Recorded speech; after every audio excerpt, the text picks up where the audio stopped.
ഇത് നമ്മള് ഡിസ്ക് നട്ടല് അകലുക, അതുകൊണ്ട് തന്നെ അസ്ഥി തേയ്മാനം എന്ന് പറയുന്നത് കഴിഞ്ഞാൽ ഓയിൽ ഞരമ്പുകൾ ചുരുണ്ടുപോയിട്ട് മജ്ഞകൾ പറ്റിപ്പോയി കഴിഞ്ഞിട്ട് നീരുണ്ടാകുക മുട്ടിന്, അതിനാണ് നമ്മൾ തേയ്മാനം എന്ന് പറയുന്നത്. പിന്നെ ജാമാകുന്നത് നാട്ടിൽ ഡിസ്ക് അകന്നു പോവുക.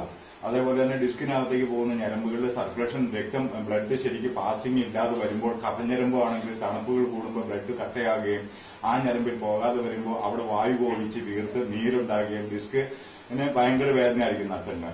ആ രീതിക്ക് മറ്റുള്ള മാറാത്ത രീതിയുണ്ടെങ്കിൽ ഇതേപോലെ നീരുകൾ 7, നെയ്കൾ 4, 41 കൂട്ടം മരുന്നുകളും കൂടെ ചേർത്ത് പാലുകൾ 4 ഇതെല്ലാം ചേർത്ത് ഉണ്ടാക്കുന്ന ഈ വിധത്തിലുള്ള അപൂർവ കളരി മർമ്മ ചികിത്സാ രീതിയാണിത്. അതിനാണിത്. ഇതിപ്പോ നമ്മൾ തെറിക്കുന്നത് കൊള്ളാം, പക്ഷെ ഇത് നമ്മളുടെ ഇതൊരു ഈശ്വര വിശ്വാസമാണ്. അത് ദൈവമാണ് നമ്മുടെ കൂടെ ഉണ്ട്. അത് തീർച്ചയായിട്ടും അതിനൊരു മഹാശക്തിയുണ്ട് എന്നുള്ളത് തെളിയിക്കുന്നതാണ് ഇപ്പൊ നിങ്ങൾ ഈ കാണാൻ പോകുന്നത്.